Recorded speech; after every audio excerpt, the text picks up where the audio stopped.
Des protéines de pois. Cela ne vous dit rien? En fait, sans le savoir, vous en mangez tous les jours, dans les barres chocolatées, les céréales, les biscuits, les produits hyperprotéinés, bref, un substitut naturel au sucre et aux graisses. Le leader mondial est basé à Warcoing, l'usine Cosucra qui fait partie du paysage depuis 163 ans.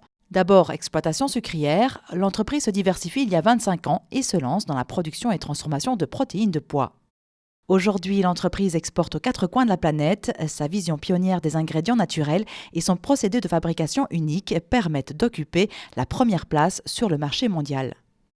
En alimentaire, en fait, il faut énormément de temps pour développer des marchés parce que le marché alimentaire est quand même relativement conservateur. Malgré tout, la tendance au végétal est une tendance de fond. Alors probablement qu'on ne l'aurait pas eu si on n'avait pas commencé il y a 25 ans. Parce qu'une fois qu'un marché se met à vouloir un produit, il faut pouvoir suivre au niveau des capacités. Pas mal du tout pour une entreprise familiale tournée vers les cultures locales. C'est pas une multinationale qui demain, eux, n'ont pas peur, ils vont déloger, ils vont partir ailleurs pour trouver. Mais eux, ils ont investi, c'est leur argent. Vous avez dit tantôt 30 millions, c'est 30 millions de leur poche. Ils sont pas prêts demain matin à prendre les 30 millions et tout laisser là et partir ailleurs. Pour répondre à une demande sans cesse croissante, Cosucra a investi aujourd'hui dans la construction d'une deuxième unité de production.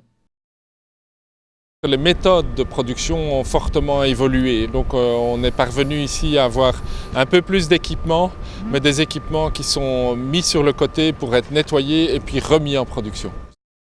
Ça permet de continuer la production et de ne pas avoir d'arrêt d'usine des périodes beaucoup trop longues. Et donc ça augmente la productivité de l'usine. Un investissement de 30 millions d'euros subsidié à 13% par la région wallonne, la création de 35 emplois très spécialisés et une volonté de réduire l'impact sur l'environnement en privilégiant la voie fluviale.